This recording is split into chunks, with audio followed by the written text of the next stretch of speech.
Press meat میں invite کیا گیا ہے، اس کی وجہ ہے بنگلور شہر میں کوئی عالم پاشا نامی شخص رہتے ہیں جن سے ہماری کبھی بات نہیں ہوئی اور ملاقات بھی نہیں ہوئی، لیکن وہ گزشتہ 6-7 مہینے سے شاہین انسٹیٹیوشن کو بدنام کرنے کے لیے مسلسل ویڈیوز بنا رہے ہیں اور شیئر کر رہے ہیں اور غیر ذمہ دارانہ گفتگو کر رہے ہیں۔ ابھی حال میں ایک ویڈیو وہ ریلیز کیے ہیں، افسوسناک بات ہے کہ وہ غلط الفاظ استعمال کر رہے ہیں اور شاہین کو اور مجھے بدنام کرنے کی کوشش کر رہے ہیں۔ تو میں چاہوں گا کہ آپ حضرات اس ویڈیو کو عبد القدیر بیدر سے 5 کروڑ روپے مدرسے اسٹوڈنٹس کے نام سے غیر غلط پیسہ مقاصد کیا مائنارٹی ڈپارٹمنٹ سے، جس کا کوئی ڈیسگنیشن نہیں ہے، پاورز نہیں ہے۔ 10 کروڑ روپے اسٹوڈنٹس کے اسکالرشپ کے لیے یقین ادارہ بیدر کو لیا، کیا نہیں یہ حرام ہے؟ کیا نہیں اس کو ضمیر احمد صاحب حلال کیا ہے؟ کیا ضمیر احمد کا پیسہ ہے؟ کیا نہیں یہ ڈائریکٹر آف مائنارٹی جو جیلانی موکاشی کا پیسہ ہے؟ کیا موکاشی کو پاور ہے کیا دینے اور موکاشی کو پاور ہے کیا ڈائریکٹر بنانے؟ یہ دونوں چیز اپنے عبد القدیر کو جو دیا گیا اس کو بولنا چاہیے ادھر کے منسٹر جو ہے رحیم خان اور اپنے ضمیر احمد خان، یہ جو اس کا جواب ضروری دینا ہے۔ 15 کروڑ روپے چرایا ہے عبد القدیر گلک کے، چرایا ہے عبد القدیر گلک۔ میرے نام کے ساتھ یہ گلک کا اضافہ پتہ نہیں انہوں کس لیے کریں۔ کسی کو بھی اس طرح سے مخاطب کرنا کوئی مناسب حرکت نہیں ہے اور کسی کو چور بولنا یہ کوئی مناسب چیز نہیں ہے۔ ان کو حق ہے تحقیق کرنا، عوام کو حق ہے تحقیق کرنا اور سچائی کیا ہے اس پر ہی گفتگو ہو۔ یہ سوال ہی پیدا نہیں ہوتا کہ 15 کروڑ روپئے ایک ہی انسٹیٹیوشن کو کسی ڈپارٹمنٹ سے اور گورنمنٹ آف کرناٹکا سے کبھی ملے ہیں۔ اور یہ جو اسکالرشپ ہوتی ہے کامن سینس کی بات ہے، عوام جانتی ہے، بچہ بچہ جانتا ہے۔ پتہ نہیں یہ ہمارے بزرگ محترم شاہ عالم صاحب کا مزاج کیا ہے، سوچ کیا ہے، کس جذبات میں بولتے ہیں، کس کے بہکاوے میں آتا ہے، ان کا اصل مقصد کیا ہے وہ ہم کو سمجھ میں نہیں آ رہا۔ کرناٹکا کا بچہ بچہ جانتا ہے، اسکالرشپ دی جاتی ہے گورنمنٹ آف کرناٹکا کی طرف سے، وہ بچے کے اکاؤنٹ میں آتی ہے اور یہ پورٹل پہ اپلائی کیا جاتا ہے اور کوئی انسٹیٹیوشن اپنی طرف سے لسٹ بنا کے نہیں دیتا اور انسٹیٹیوشن والے اور بچے پیرنٹ بھی جانتے ہیں جب اسکالرشپ آتی ہے تو اسٹوڈنٹ انسٹیٹیوشن کو اطلاع نہیں کرتے۔ یہ ہمارا تجربہ ہے، بڑی محنتوں سے ہم فارم بھرواتے ہیں لیکن کوئی آج تک 2 اسٹوڈنٹ گزشتہ 15 سال میں یہ اسکالرشپ ان کو ملنے کے بعد مجھے اطلاع کر۔ یہ بھی بات سراسر غلط ہے اور مجھے جو ماشاءاللہ 40,000 بچوں کی ہم خدمت کر رہے ہیں، سالانہ 500 کے قریب اسٹوڈنٹس کو گورنمنٹ میڈیکل سیٹ دلا رہے ہیں، تو اس کے مینیجر کو، چیئرمین کو، فاؤنڈر کو چور کا لفظ استعمال کر کے لوگوں میں غلط فہمی پیدا کرنے کی کوشش کر رہے ہیں اور دیگر ویڈیوز میں یہ بتا رہے ہیں کہ شاہین میں بچوں کو زہر کھلایا جاتا ہے، یہ لفظ استعمال کر رہے ہیں۔ شاہین میں کھانا نہیں دیا جاتا ہے جبکہ 6,000 اسٹوڈنٹ پورے انڈیا بھر سے شاہین میں ہیں۔ اور ابھی میں ذکر کر رہا تھا یہاں پر کہ ایک گھر کے 4-4 5-5 بچے الگ الگ وقت میں آئے اور 8-8 سال تک آتے رہے اور 4-4 ڈاکٹر بنے ہیں، 5-5 ایک گھر کے بنے ہیں۔ MLAs کی بیٹیاں 8-8 سال تک شاہین میں رہے اور یہ شخص بتاتا ہے کہ شاہین میں زہر دیا جاتا ہے۔ اگر ایسا تھوڑا بھی نقص ہوتا تو کوئی بھی شخص اپنے بچوں کو 1 سال کے بعد نہیں رکھتا، 2 سال کے بعد نہیں رکھتا، تیسری مرتبہ نہیں لاتا، 3 سال 4 سال 5 8 سال کے بھی ایسے کئی کیسز ہیں۔ ماشاءاللہ بچے ہیں اور بینیفٹ لے رہے ہیں، جہاں پہ غریب امیر ہندو مسلم سب ایک ساتھ پڑھتے ہیں۔ یہ شخص یہ بھی بتاتا ہے کہ حفاظ سے پوجا کرائی جا رہی ہے، یعنی معاشرے میں ملت میں پھوٹ ڈالنا، فساد پیدا کرنا اور اداروں کو بدنام کرنا ہے، یہ بھی ان کے الفاظ ہیں۔ اور گزشتہ 6-7 مہینے سے مسلسل ویڈیوز ان کے جاری ہو رہے ہیں اور بتاتے ہیں کہ عبدالقدیر چور اور وہ وقف پراپرٹی پہ قبضہ کیا ہے، جبکہ الحمدللہ میں کبھی وقف پراپرٹی کی خواہش بھی نہیں رکھا، دیکھا بھی نہیں، اپلائی بھی نہیں کرا۔ کئی لوگ مشورہ دیے تو میں اس سے دور ہی رہا الحمدللہ، اور نہ ہی میں کوئی وقف پراپرٹی کو لیز پہ لیا ہوں، بلکہ میرا تو ماننا ہے کہ وقف پراپرٹی کا ایسا استعمال ہو جیسا کہ کوئی بالکل ریسنٹ ریٹ ہوتا ہے مارکیٹ کا، وہ وقف پراپرٹی کو جو بھی کرائے پہ لے رہے ہیں وہ دینا چاہیے۔ میرا پرسنل ذاتی رائے ہے۔ یہ شخص اس حوالے سے بھی شاہین کو بدنام کرنا چاہتا ہے۔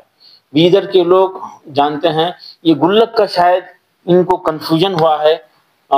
گلک یقیناً ہم گلک تقسیم کیے ہیں بیدر میں 6000 گلک، ہم اس کو ستھا باکس بولتے ہیں، غلہ بولتے ہیں، انہی کی زبانی مجھے گلک لفظ سننے میں آیا۔ 6000 رکھنے کا ارادہ ہے، 3000 ستھا باکس ہم گھر گھر میں رکھے ہیں اور ایک تحریک چلا رہے ہیں، آؤ ستھے کو ڈھال بنائیں۔ یہ تحریک لاک ڈاؤن کے بعد ذہن میں آئی۔ ہم گھر کو محفوظ کرنا چاہتے ہیں، محلے کو محفوظ کرنا چاہتے ہیں، پورے شہر کو مصیبتوں سے، بلیات سے، حادثات سے محفوظ کرنا چاہتے ہیں، اور ہمیں اس بات کا یقین ہے کہ کوئی دنیا کی سیکیورٹی ایجنسی اتنی سیکیورٹی نہیں دے سکتی۔ اللہ کا وعدہ ہے، صدقہ بہترین ڈھال ہے مصیبتوں سے، بلیات سے، حادثات سے بچنے کے لیے۔ ہم لوگوں سے ریکویسٹ کر رہے ہیں کہ دن کی شروعات صدقے سے شروع کیجیے، اور وہ پیسہ کلیکٹ کرتے ہیں، کلیکٹ کر کے غریبوں میں تقسیم کرتے ہیں، اور اس پہ جو خرچ ہوتا ہے کلیکشن کا، آفیسز کا، وہ ہمارے ٹرسٹیان حضرات اپنی طرف سے کنٹریبیوٹ کر کے خرچ کر رہے ہیں، اور بڑے بڑے پروگرام کر رہے ہیں۔ بیدر بیٹرمنٹ فاؤنڈیشن کے نام سے ایک ٹرسٹ ہے جس میں پورے شہر کے 137 مساجد کو 12 کلسٹر میں ڈیوائیڈ کیے ہیں، اور ہر کلسٹر سے ایک ٹرسٹی کو لیے ہیں، اور یہ ٹرسٹ کو رجسٹر کر کے خیر کے کام مسجد کے ذریعے کرنے کا ایک بڑا منصوبہ ہے، اور اس سے 12-15 اہم ایکٹیویٹیز چل رہے ہیں۔ یہ ایک مثال ہے، لوگ دیکھنے کے لیے آتے ہیں، اور یہ صرف بیدر میں نہیں ہو رہا۔ اندور میں پاکیزہ گروپ والے 10,000 ڈبے صدقے کے ڈبے رکھے ہیں، 20 لاکھ روپے ماہانہ کلیکشن کرتے ہیں، اور رتناگری میں 40,000 ڈبے گھروں میں رکھے ہیں، اور کئی سال سے کام کرتے ہیں۔ بڑے انسٹیٹیوشن، کالجز اور مدرسے اور بیواؤں کو وظیفہ وغیرہ وہ صدقے کے باکس سے کلیکٹڈ منی سے تقسیم کرتے ہیں، کر رہے تھے، لیکن یہ حد سے زیادہ ہو گیا ہے، اور ہمارے تمام خیر خواہ چاہتے ہیں کہ یہ ایکشن لینا ہی چاہیے۔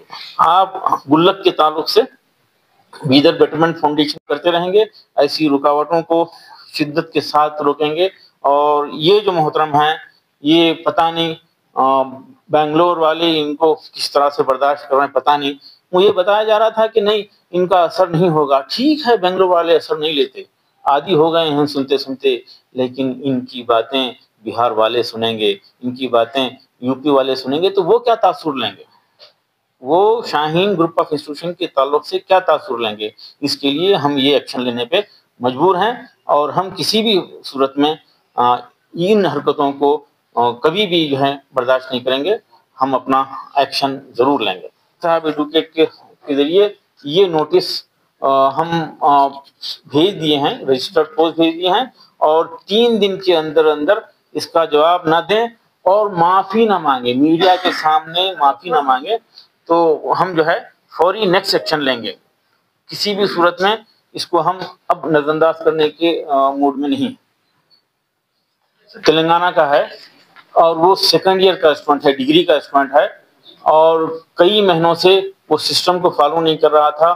سگریٹ پیتے ہوئے آئیڈینٹیفائی ہوا، پکڑا گیا، اس کو بار بار تاکید کر رہے تھے، وہ ڈسکنٹینیو کرنے کے موڈ میں تھا، اور غیر ضروری کھانے پہ اعتراض کر رہا تھا، تو اس کو ہم سمجھانے کی کوشش کرے تو وہ کچھ دوستوں کو جوڑ کر ماحول بگاڑنے کی کوشش کر رہا تھا، تو اس کو میرے پاس لایا گیا، میں سمجھا کر بھیجا اس کو، تو دوسرے دن تیسرے دن 7 لوگ مل کر کریم نگر سے آئے اور ہمارے اسٹاف سے بحث و مباحثہ کرے اور میرے چیمبر میں پہنچے اور پتہ نہیں وہ لوگ پلان کے ساتھ آئے تھے اور جذباتی باتیں کرے اور وہ اشارہ کر کے کچھ ویڈیو بنانے کی کوشش کرے. بالکل صحیح ہے, ہم کھانا بالکل بہترین دے رہے ہیں.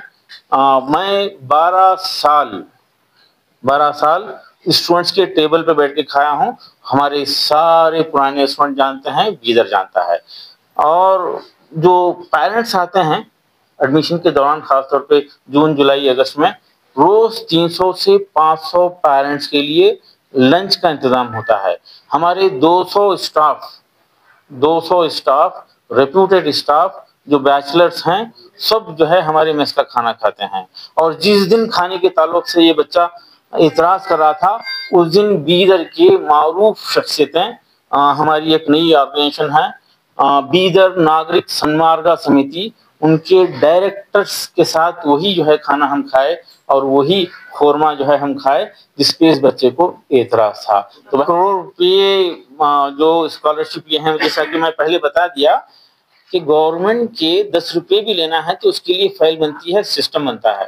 اسکالرشپ کا طریقہ بھی میں بتا دیا. ایک اسکیم گورنمنٹ آف کرناٹکا بنائی ہے مدرسوں کے لیے, مدرسہ پلس کے نام سے, اور کرناٹکا کے 100 مدرسوں میں دینی تعلیم کے ساتھ ساتھ عصری تعلیم شروع کرنے کے لیے ایک پرپوزل گورنمنٹ آف کرناٹکا کا تھا اور اس کے لیے ٹینڈر جاری ہوا تھا. کیونکہ ہم 15 سال سے حافظوں کو عصری تعلیم سے جوڑنے کا پروگرام رکھتے ہیں, تجربہ ہے ہمارے پاس. اور AICU ایک ہمارا خصوصی ڈپارٹمنٹ ہے جہاں پر ڈراپ آؤٹ بچوں کو لے کر ہم جو کبھی اسکول نہیں گئے ویسے بچوں کو لے کے مدرسہ ڈراپ آؤٹ مدرسہ پاس آؤٹ کو لے کر ان کی بنیادیں ٹھیک کرتے ہیں. پہلے 2-3 مہینے ایک ٹیچر 6 اسٹوڈنٹس کا ریشو ہوتا ہے. AICU بولتے ہیں اس کو ہم, اکیڈمک انٹینسو کیئر یونٹ. جیسا ہاسپٹل میں ICU ہوتا ہے, یہ ہمارا AICU ہوتا ہے. وہاں پر ان کو امپروو کر کے میتھمیٹکس اور لینگویجز, نیومریسی اور لٹریسی ٹھیک کر کے ان کو 10th میں یا 9th میں ان کی عمر کے حساب سے ایڈمیشن کرا دیتے ہیں اور ان کو 10th پاس کرا دیتے ہیں. تو یہ ہمارا تجربہ تھا. تجربے کی بنیاد پر ہم کو یہ اسکیم اچھی لگی. ہم شکر گزار ہیں گورنمنٹ آف کرناٹکا کے کہ ایک منفرد, ایک بالکل ڈفرینٹ, ایک یونک, بہت خاص اسکیم وہ بنائے ہیں جس کو ہم ٹینڈر ڈال کر باضابطہ آفیشیلی ٹینڈر سے وہ جو ہے وہ ہم لیے ہیں, کانٹریکٹ لیے ہیں. 100 مدرسوں میں چل رہا ہے. 5000 بچوں کا ٹارگٹ ہے. 3400 کے اوپر بچے یا نہ اس کی فیس بھر چکے ہیں. وہ سلسلہ جاری ہے. میں آج اس موقع پر پورے کرناٹکا کے لوگوں سے خواہش کروں گا کہ اس کی تحقیق کریں اور ہماری ویب سائٹ madrasaplus.org پہ جائیں اور کرناٹکا میں اس کے سینٹرز کہاں کہاں ہیں معلوم کریں. اور کوئی بچے آپ کی نظر میں ہیں, میری ریکویسٹ ہے, آپ کی نظر میں کوئی ایسے بچے ہیں جو ڈراپ آؤٹ ہیں اور اسکول چھوڑ دیے ہیں, 12-13 سال کے اوپر کے ہیں, تو آپ کے قریب ترین مدرسے میں لے جا کر اس بچے کا ایڈمیشن کرائیے. وہاں پر اس بچے کو حافظ عالم نہیں بنایا جائے گا, وہاں پر اس بچے کو ضروری دینی تعلیم دی جائے گی, ایک ماحول دیا جائے گا, اس کی تربیت کی جائے گی اور 1.5 سال کے اندر اس کی بنیادوں سے ٹھیک کر کے, چاہے وہ کتنا بھی کمزور ہو, اس کی بنیادوں سے ٹھیک کر کے اس کو NIOS کے ذریعے 10th ایگزامینیشن پاس کرائیں گے. اور ایسے بچے جو اسٹرگل کر کے آگے آتے ہیں, غریب بچے, ڈراپ آؤٹ بچے, مایوس اور مجبور بچے جو تکالیف سے گزرے ہیں, وہ جب ان کو موقع ملتا ہے تو وہ آگے بڑھتے ہیں. ہم اگر کسی کے پاس کوئی ثبوت ہے تو آئے, بیٹھے ہمارے ٹیبل پہ, یا ہم پہنچ جائیں گے, گفتگو کریں گے, حقائق عوام کے سامنے آج کے بعد ہم لانا شروع کر دیں گے.